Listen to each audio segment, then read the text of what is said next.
The stress that I deal with is part of the reason that I'm attracted to it. Like it's that adventure style of carving that I like because it's a challenge. The stress ice sculptor Aaron Grant is speaking of is carrying the 300-pound blocks of ice.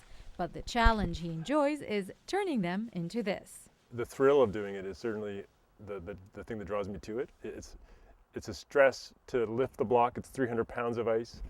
I have to plan, the physics of lifting the block and rotating it.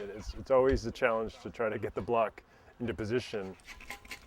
Grant started snow carving while he was in the Okanagan more than 10 years ago. Then he brought his passion here to Nanaimo. A friend of mine who lives down in Qualicum, she said, well, you should do that fire and ice contest. You could do that. You do snow, you should be able to do ice.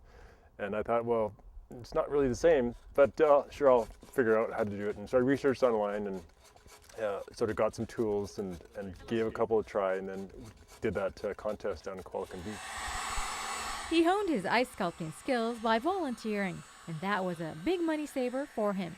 Because the block of ice costs money, I didn't want to be practicing and having to purchase my ice and learn by spending money to buy all that ice. So I first donated my ice sculptures and did the contests and stuff like that. So then you get a block of ice to play with, right? He plans everything on paper first, then he transfers it onto ice.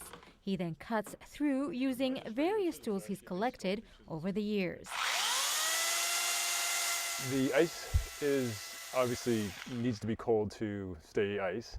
That being said, many carvers carve at room temperature. And so the block is actually warming up, but it's still ice, so it's starting to sweat in a sense. It's all wet. It's easier to cut without it cracking. Each sculpture takes about 2 to 4 hours to make, depending on the shape.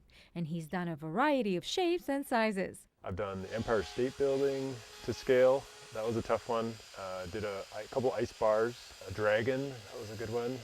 Lots of logos and sort of wedding things. Like I did a car for a wedding with their description on it.